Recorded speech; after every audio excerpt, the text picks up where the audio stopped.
Welcome. We are so glad that you are here with us tonight.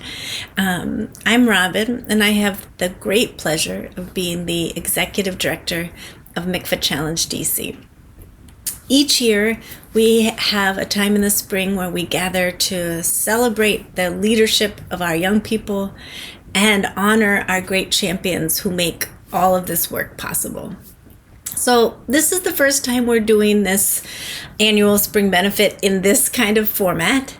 But even though this time obviously presents a lot of challenges, there is also so much creativity and fresh thinking and hope and power in this movement. And so I'm really excited to have you join us for tonight.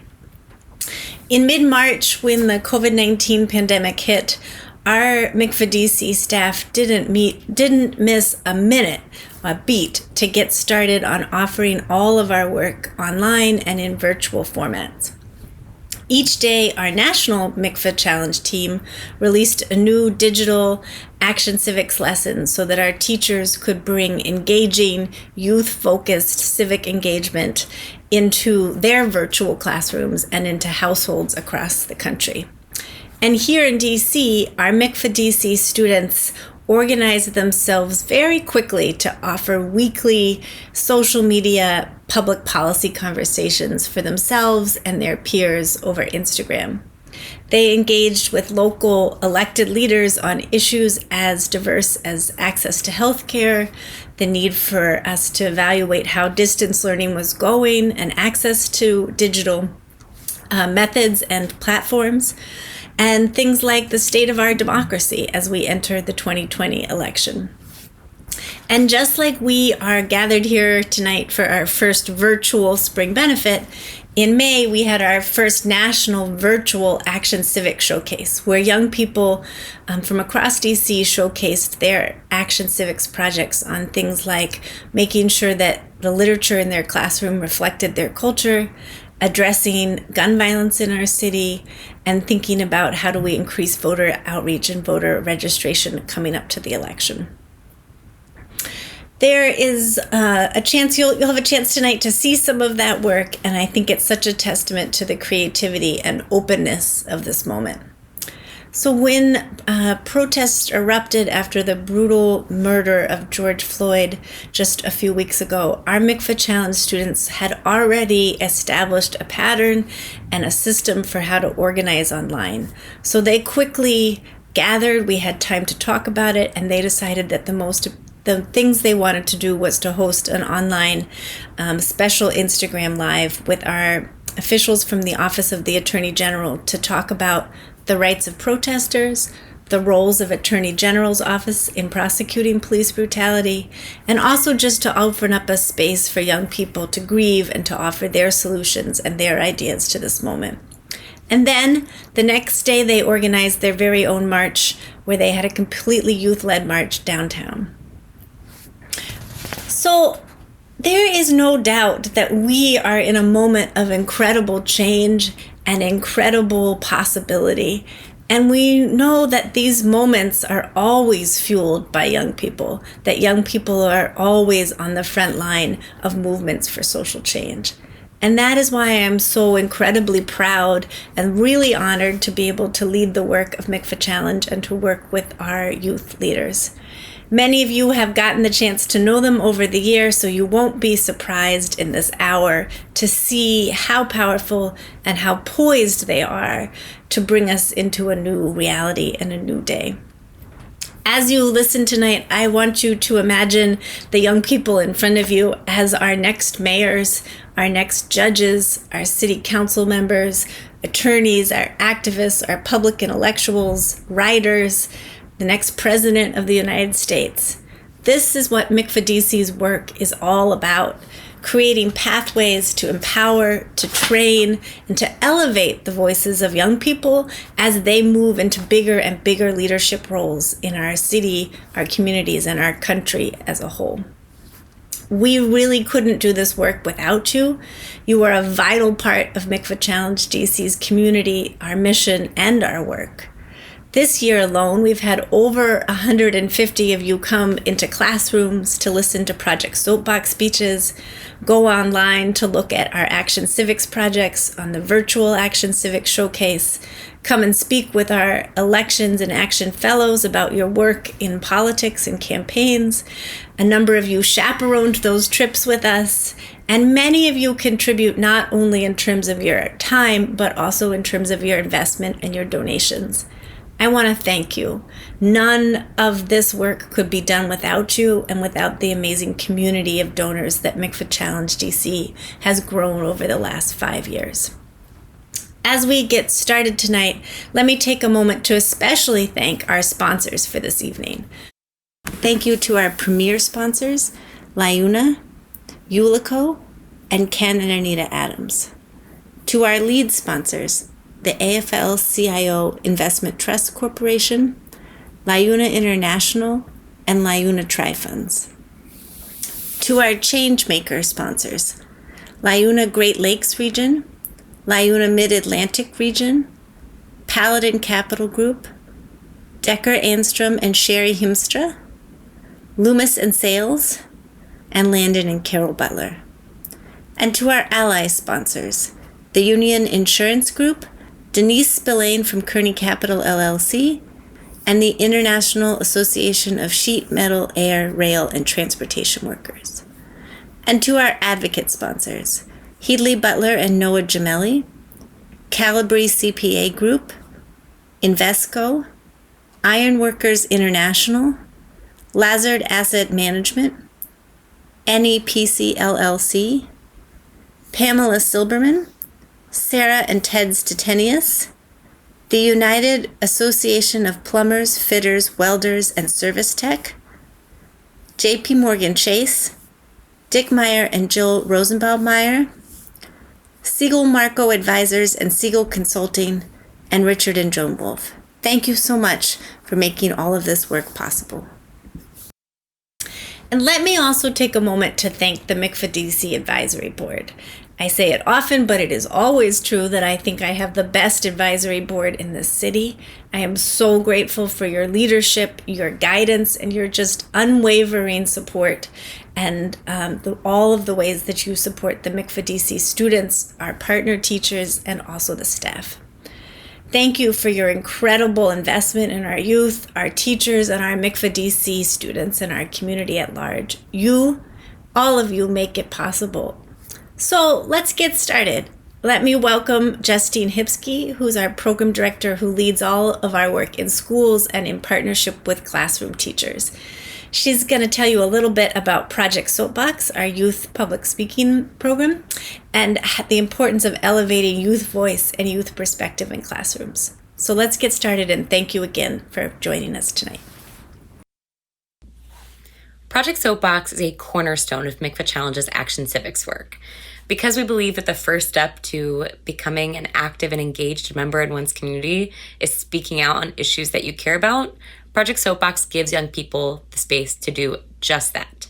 Here in DC, every single fall, we have almost 1,500 middle and high school students spending time in their classrooms and in their Mikva clubs at their schools, analyzing their communities, and then choosing the one issue that they care the most about to write and deliver a 2 to 3 minute long persuasive Project Soapbox speech on. Each one of these speeches allows young people to explain the issue through their personal lens, describe how it impacts their community, describe the tools we have to solve this issue, and makes a powerful call to action to the audience. Why was it so hard to find affordable housing in DC? Are DC residents losing to gentrification? According to the city paper, in DC, landlords are allowed to increase the rents once a year and 2% of the increased inflation rate, right? Housing is so complex, I understand that, but it's not only about price. It's about where it's placed, it's about the quality, it's about the capacity. All these factors are what make affordable housing somewhat difficult, but it's not impossible. My name is Toriel Coleman. I'm here today to discuss gun violence. There are more guns than human beings in the United States. This creates an extreme problem in the District of Columbia. According to a 2017 study from WAMU, 62% of the shootings that occurred less than 1,000 feet from a school. I will never forget the day last year that my sister was shot in the head. She's 18 years old, and she survived.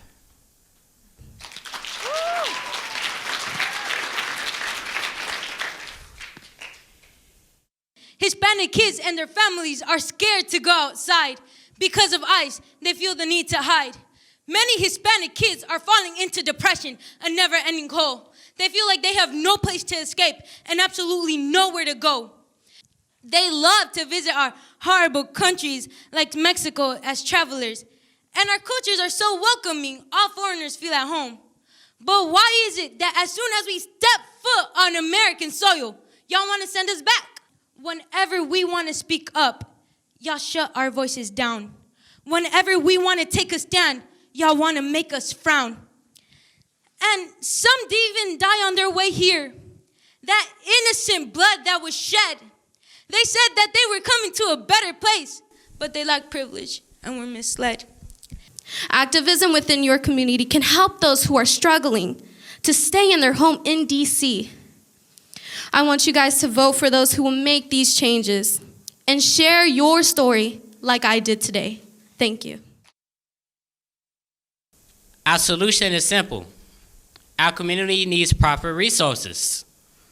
These resources mean school buses available to every child in DC schools. These resources mean quality before and after school programs. These resources mean permanent security cameras in our most dangerous neighborhoods instead of 3-week initiatives. But we have to take a stand. We have to make a change. We start by doing the things that are in our range. For example, you could donate to Voto Latino, a nonprofit organization. It helps Hispanic kids realize that they're truly beauty, and only then will America be great. No plot twists, no gimmicks. We will live a fairy tale end. Thank you. My name is JC Ramirez, and that was the Hispanic Dream.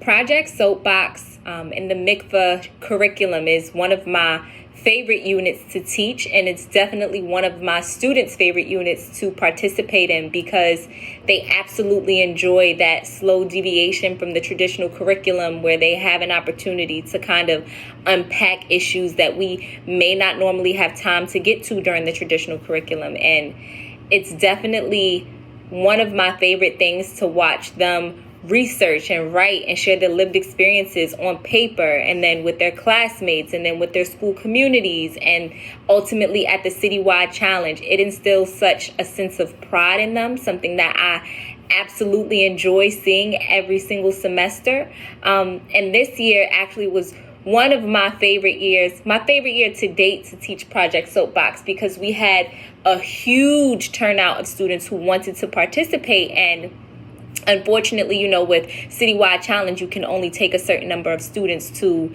the final event. And so instead of trying to figure out how we will maneuver getting a class full of students to Soapbox, we decided to compile all of our speeches into a book and publish it. And all of the students who participated in Soapbox this year actually became published authors. And this seed of, the book is titled Garden of Hope, but this seed of literary excellence was created from Soapbox, and I'm grateful for it. I know my scholars are grateful for it, and I can't wait to get back in the classroom next year and do it all over again. Hello, my name is Vancia Moshe, and I am the Youth Engagement Director at Mikva Challenge DC. I have had the privilege and honor of working with the Elections and Actions Fellows over the last 9 months. This dynamic, diverse group of 26 students from across 12 high schools in DC came together to learn about and engage with elections, and to have a first firsthand experience with democracy.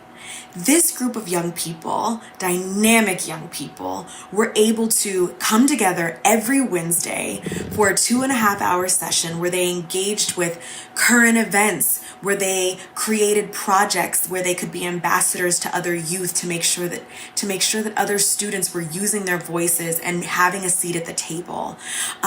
They also met with special guests like Arnie Duncan and were trained by someone at the Board of Elections. They were able to speak and testify at a youth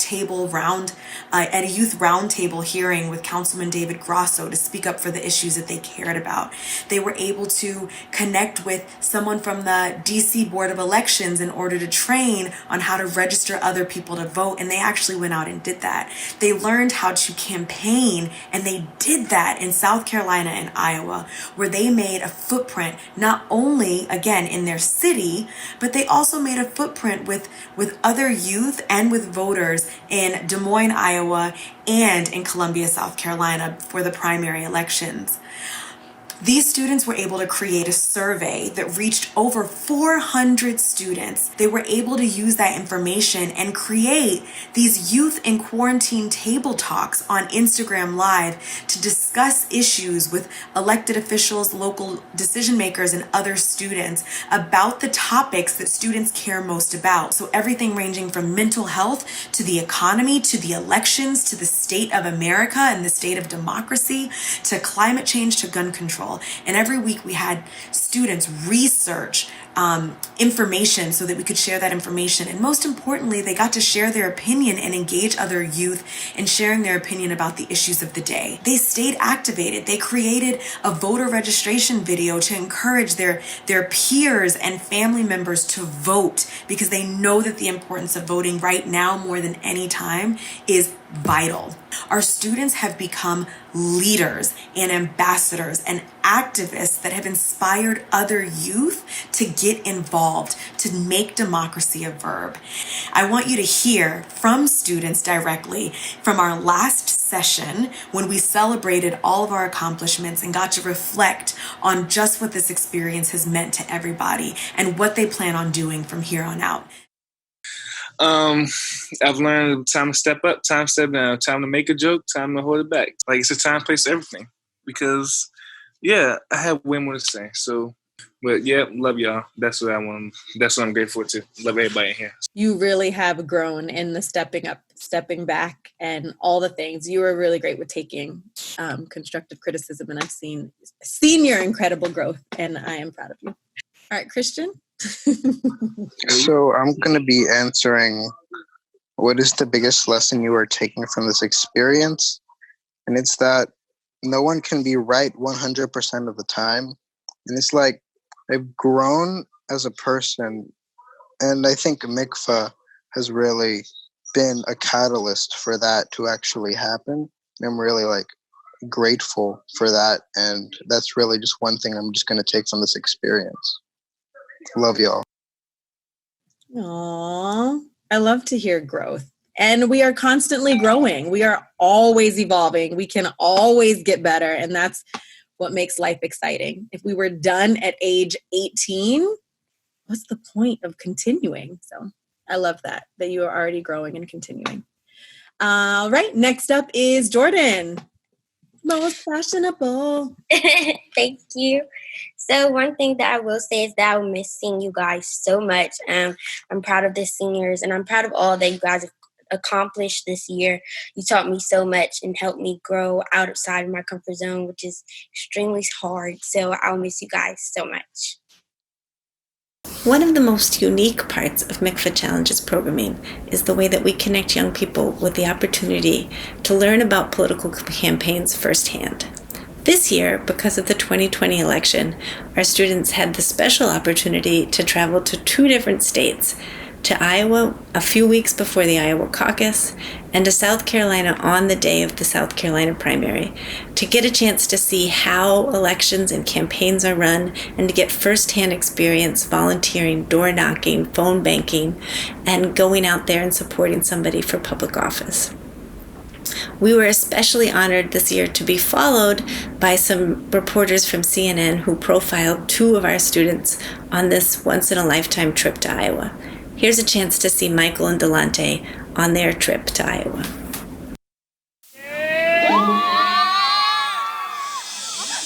I just seen him. I seen him. No malarkey. Vice President, our next president, Joe Biden. Politics today has become so personal, so dirty, so divisive.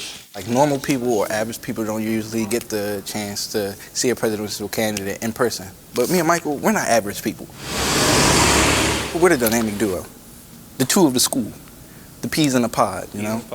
I just know what he's going to say. He just knows I'm going to say we know each other by now. It's a great friendship. So, this is my room. If this Congress refuses to keep kids safe, we'll elect a Congress that will. We wanted to go to Iowa because we wanted a first-hand experience of how the political process works. And this is what I'm going to wear to the airport. Then I never know. Oh, man. Here today.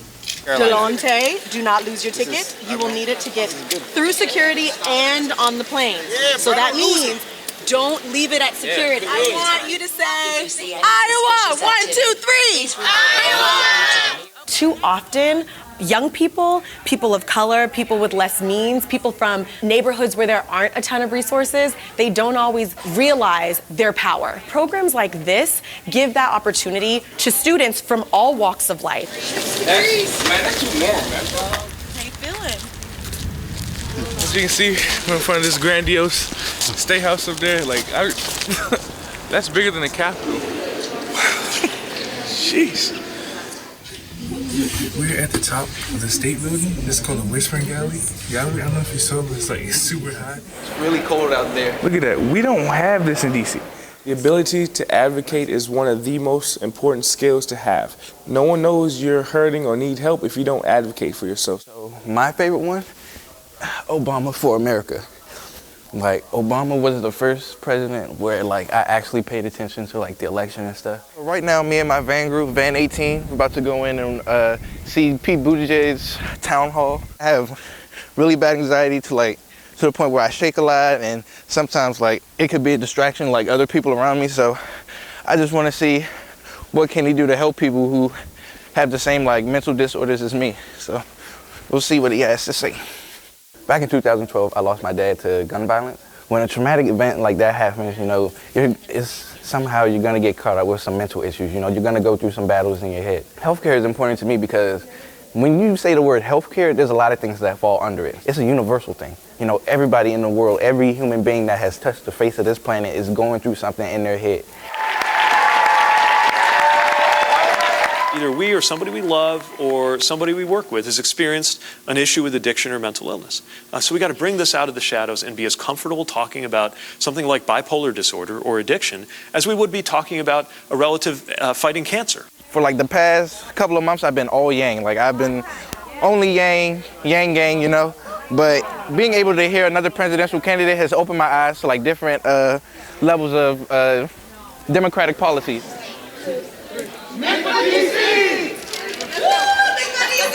Tonight we have our own special caucus situation.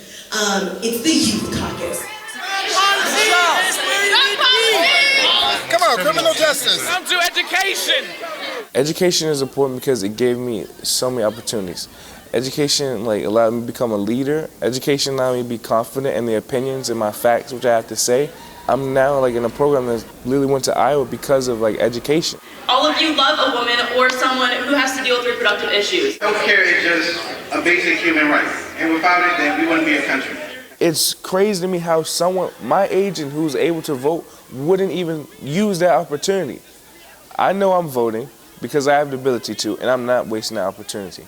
Be confident in what you say, and they will listen. They must listen. We're the next generation. As I mentioned before, our students, although they were home and physically distanced from each other during the spring semester because of the COVID-19 pandemic, they were as active as ever. So using the idea that young people needed this time to be connected to each other, to be engaged, They led weekly Instagram Live public policy conversations to talk to their peers, as well as a number of elected leaders and community leaders in DC about issues as wide and varied as issues of access to healthcare during the pandemic, the way that distance learning and the lack of mental health support from school was affecting them and their peers, and things like the state of our democracy as we get closer to the 2020 presidential election. So here's a quick clip for you to get a chance to see the work they did this spring, engaging their peers on different public policy and civic engagement questions. So, our quarantine table talks provide a platform and space for young people across the nation to socially connect and continue to be civically engaged and to elevate student voices. How do you think immigrants are included in the First Step Act? Oh, because I found an article and it actually says that immigrants are not included in the First Step Act because when this bill was passed in the first week, 3,000 federal prisoners were released, but 750 of those were immigrants and they faced deportation after. And it wasn't immediate deportation, it was deportation proceedings, which could take up to years. Wow. So, yeah. How can we change the stigma around mental health? That is a great question, and it's one that I ponder regularly. And I honestly think the way to change the stigma is what you're doing right now, and about getting young people ready and open to just talk about it. I've noticed that it's like a scramble. Like, a lot of mothers and fathers are just, they don't know what to do because this is a whole new situation. Everyone's confused. The government's confused. People in our communities are confused. Everyone's confused on what to do with their children. Everybody's confused on how to really be benefited. And so because of that, I feel like the government needs to incorporate a program that ensures childcare and programs like that to help the mothers and fathers who don't have these, salary jobs. Like, we got to think about the minimum wage workers.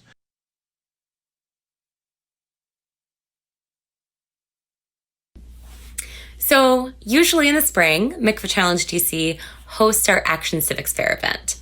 This happens after Project Soapbox in the fall and is a chance for all of our students from across the city to come together to showcase their community problem-solving projects. Usually this is an in-person event, of course, where young people from different schools are able to meet and discuss their work with each other and also interact with civic partners and adult allies from all different professional backgrounds, including elected officials. This year, of course, we unfortunately could not do that, but we did come together to create a virtual Action Civics showcase that encompassed youth voice from all across the nation, including 30 fabulous projects from Washington, D.C. Hi, my name is Allison Rice, and I'm a middle school teacher in Northwest DC. I'm also proud to call myself a Mikva teacher. Over the past year, my 8th graders participated in the citywide soapbox competition, as well as the virtual Civics Action Fair this spring. In March, when schools were forced to shut down due to COVID-19, my students were crushed. They had worked so hard on their civics action project, addressing the very real issue of domestic sex trafficking in and around DC. Luckily, the Mikva Foundation came through. They decided that they were going to take their regular civics action fair in the spring virtual. This gave our students a virtual space where students all over the country could come together and have their voice be heard.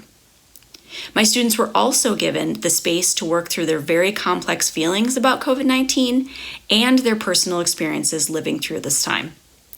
Thank you again for giving all of our young men and women the space and attention they deserve. Again, I am proud to call myself a Mikva teacher. So firstly, welcome again to everyone. As you all already know, this is truly just a chance for you all as students and young people engaged in community issues to get a chance to talk about your work, the issue that you worked on with your project, and get to talk about that with Attorney General Carl Racine. Right, yeah. What did you take out of that? Do you think that people who, in your research, who have appropriated culture for themselves, what was their objective? Why'd they do that? Well, I think cultural appropriation isn't necessarily a bad thing. It just has to be like appropriately used. So I feel like you just need to credit the source right. So I feel like it's not necessarily a bad thing. You just need to be credible with what you're doing. I don't disagree with that. I just think it's such a powerful subject that is not a subject that is like 100 years ago. Mm-hmm. Because as we see, it still comes up. And oftentimes what you see is that in an effort to divide people, folks sometimes ignorantly or out of fear seek to mischaracterize groups of people in certain ways. And then they accentuate that by presenting themselves in those ways to really ridicule as opposed to show respect to those people.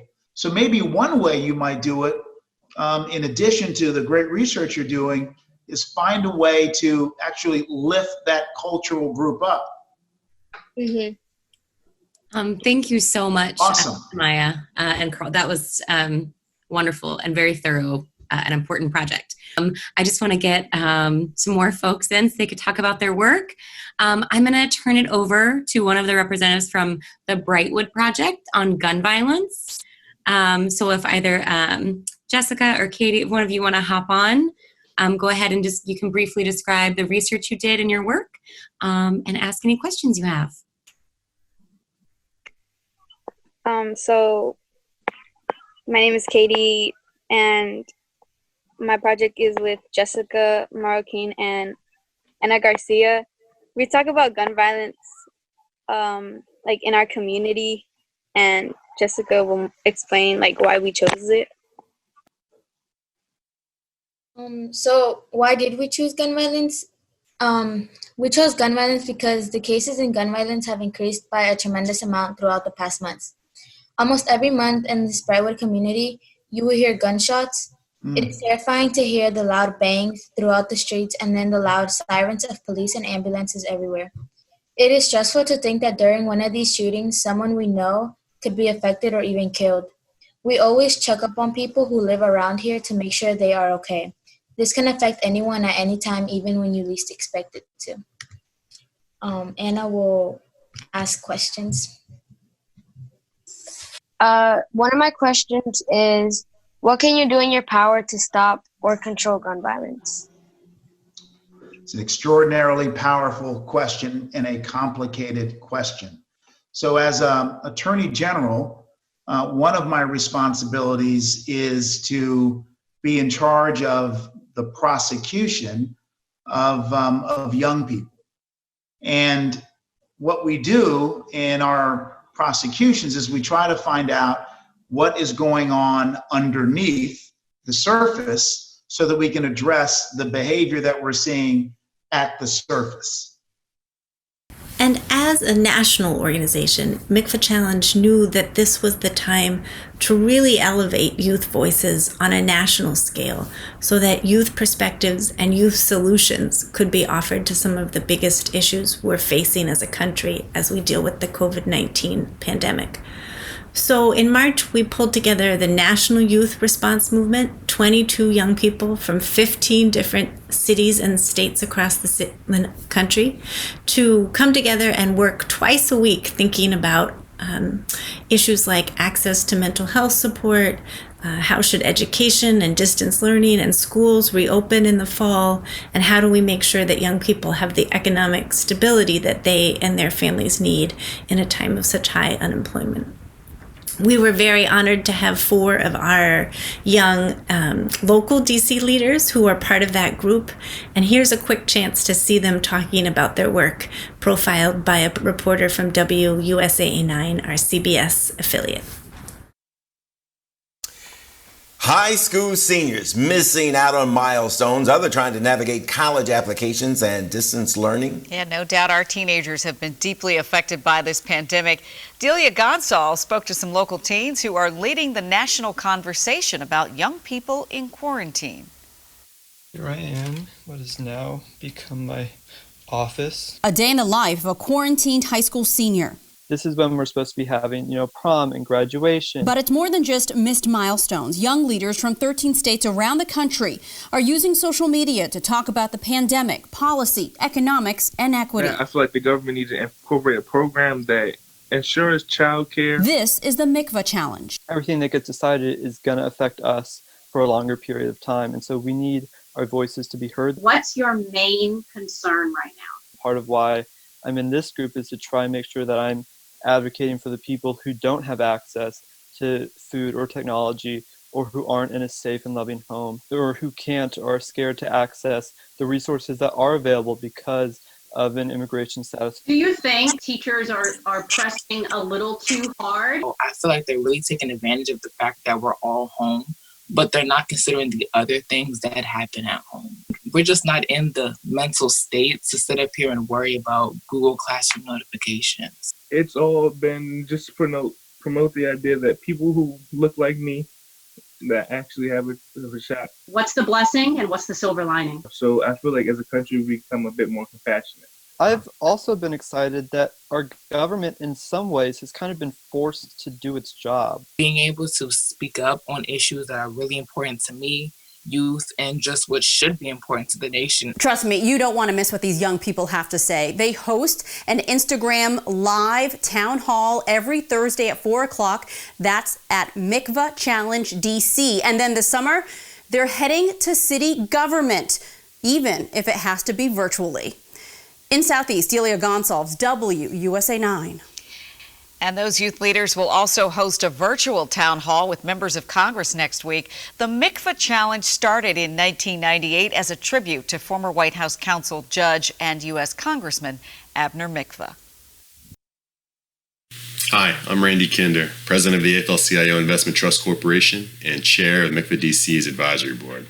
And I have the honor of introducing you to Terry O'Sullivan, the general president of the Laborers International Union of North America, and to present Terry with this year's Mikva Challenge Legacy Award. President O'Sullivan, or Terry as he insists everyone call him, is being presented with this award for his ongoing commitment to Mikva Challenge's civic engagement work. Mikva Challenge DC's Legacy Award honors individuals whose leadership represents Mikva Challenge's founding values. The premise that our civic and political life will be stronger when it welcomes and supports all voices, whether that be young people, working people, or those from communities that have been historically marginalized and left out of decision-making processes. Under his leadership, the laborers have increasingly made their voices heard on issues that matter most to them in the press, in social media, and in other public venues. Terry has made it a priority to invest in the laborers' political and organizing work to ensure that working people's voices are heard and respected in our democracy. Terry knew Judge Mikva and he worked with him directly. And he's expressed to me his longtime admiration of Judge Mikva's work to inspire, educate, and train the next generation of young civic leaders.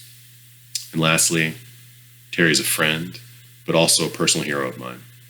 His passion and moral clarity inspire and motivate me and countless others who have the opportunity to work with the laborers and with the labor movement as a whole. And it is my pleasure and honor to present Terry O'Sullivan with the 2020 Mikva Challenge Legacy Award.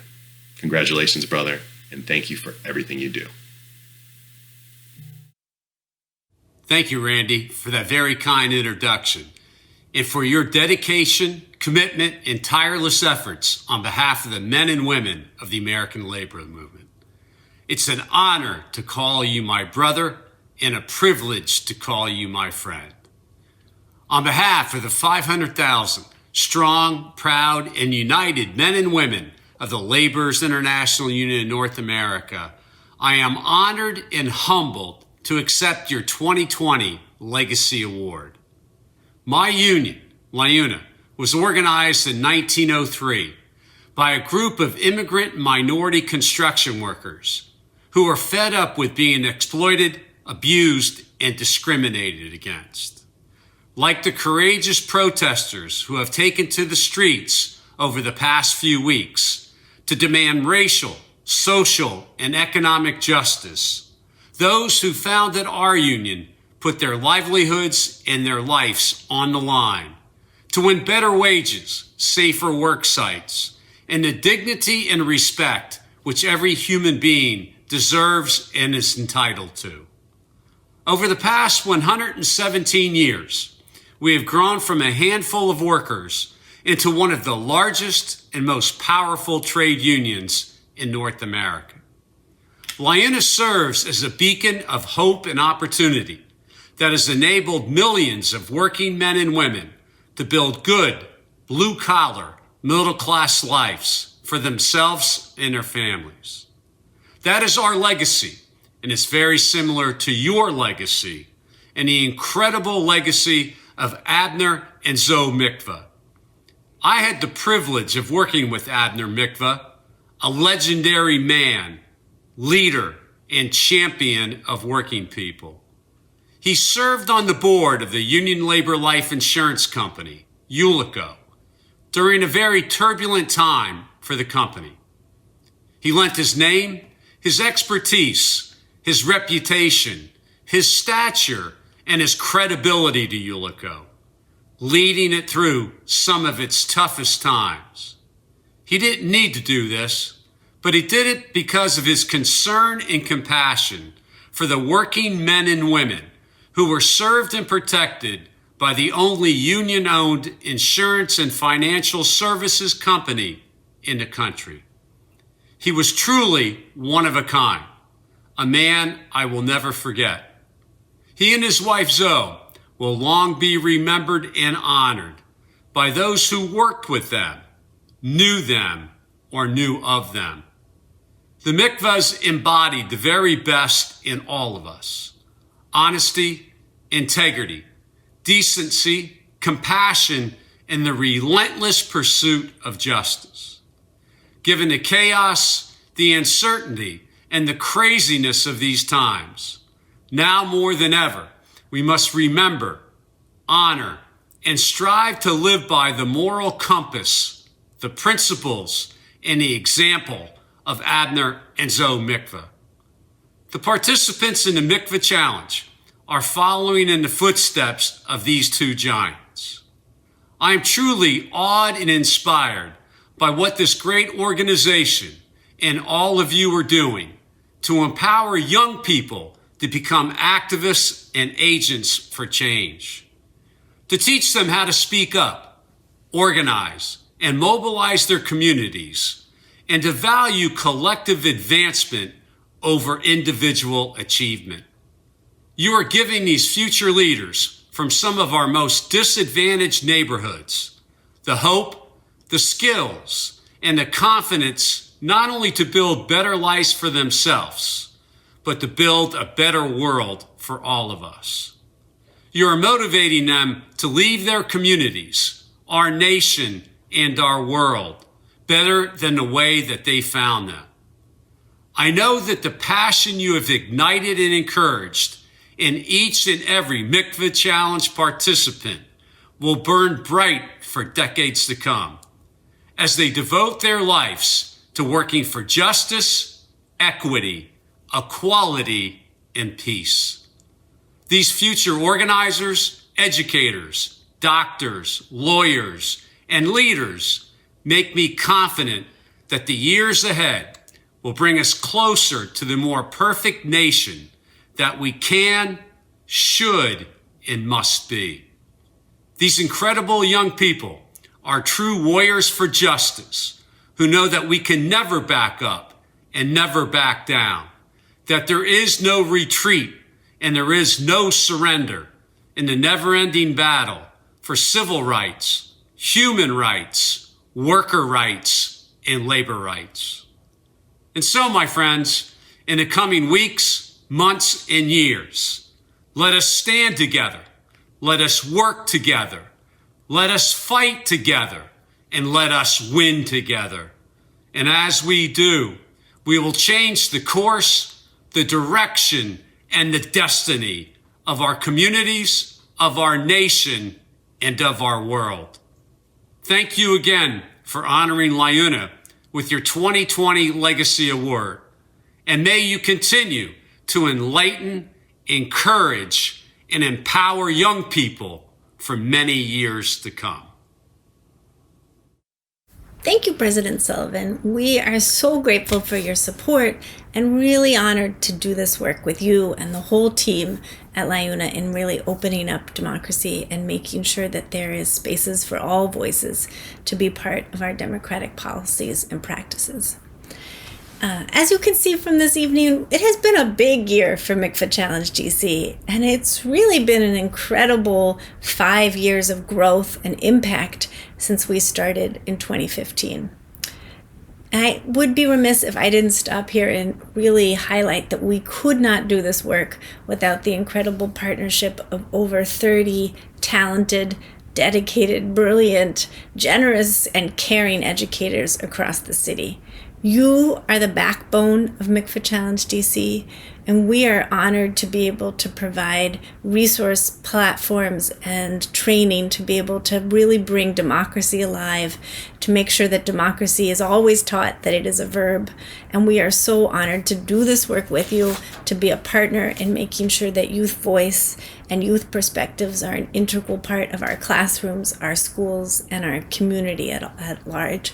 We really could not do it without you, and thank you for all of the work that you do.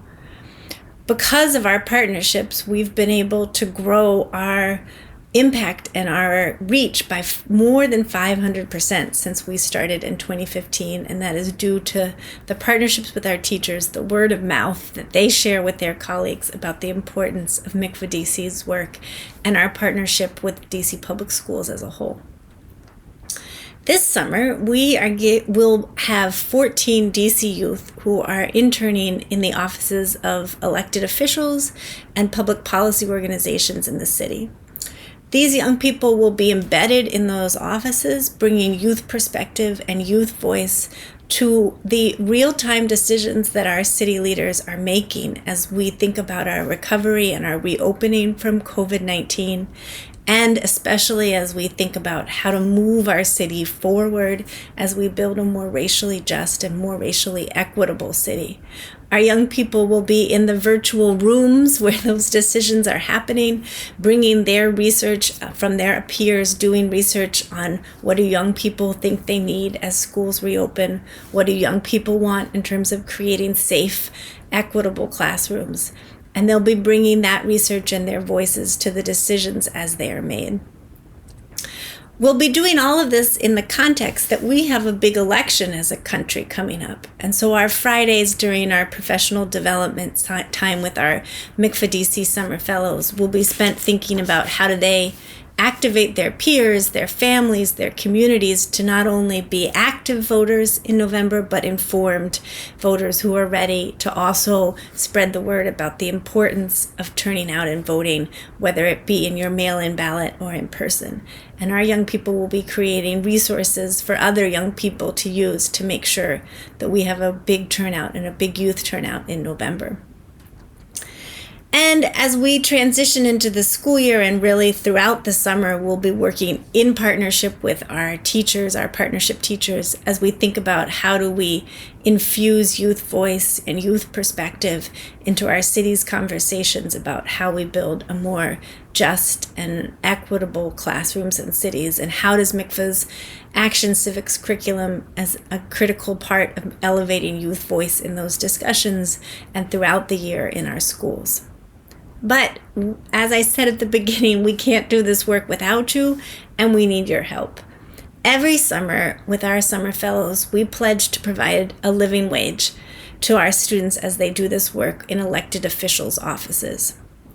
The city provides a stipend, and we provide an additional wage on top of that to make sure that they have enough money to save for college, to help provide for their families, to have the money that they need for all of their educational activities and needs across the school year. So we're asking you tonight if you can kick in $50, $100, $500 supports one summer fellow for this 6-week period where they're going to be interning with our local officials. You can give right through Facebook. Right now, it's right there on your platform, or you can go to the Mikva Challenge website at mikvachallenge.org/donate.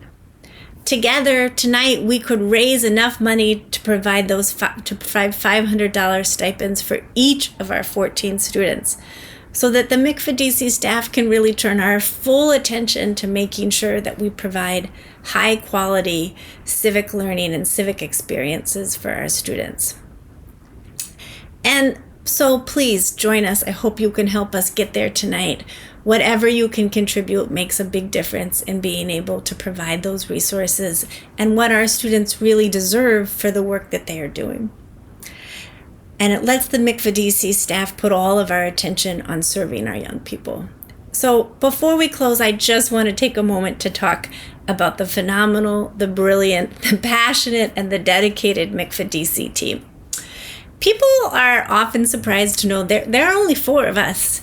But once you meet the amazing Michelle, Justine, and Vancia, it's no surprise how much we can get done as a really talented, phenomenal team of 4. They are all superstars who know how to get things done and know how to get them done with heart, with integrity, and with optimal effectiveness. I am deeply honored and humbled to be their partner in making all of this democracy education happen. They are the dream team, and I just want to take this moment to really thank each of them, Michelle, Justine, Vancia, from the bottom of my heart for the work that you do every day in lifting up our students' voices and being an important ally in their work as they build a more just society. So we hope you will join us in this work. We are so appreciative of all of your support, your time, your energy, your expertise, and also your financial contributions to help us make this work go forward. Let's keep investing in our youth so that that new world, the more just, the more equitable, the more peaceful, and the more really truly diverse in all of its experiences and perspectives that we honor and we lift up, that world can come into being. Thank you for being with us. We appreciate each of you, and I hope you have a good night. And you remember always that our young people know democracy is a verb, and they'll be taking that forward. Thank you.